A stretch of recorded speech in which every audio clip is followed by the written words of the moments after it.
Experiencing a black screen on your iPhone means the display isn't turning on, but the phone might still be powered on.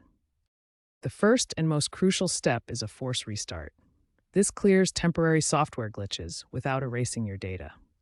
For iPhone 13, 14, 15, and 16 models, quickly press and release the volume up button, then the volume down button.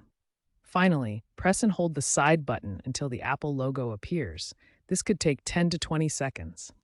Make sure your iPhone has at least a little battery charge before trying. Force restart works by resetting the power management unit and refreshing the display drivers. If it works, you're good to go. If not, then there are further steps to take covered in the next section. If the force restart didn't fix your iPhone's black screen, it indicates a more serious issue.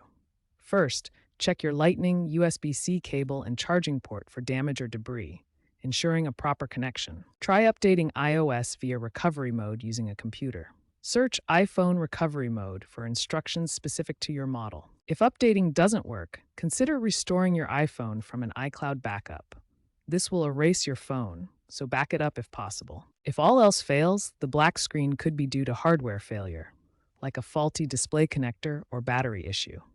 At this point, it's best to seek professional repair from Apple or a certified technician.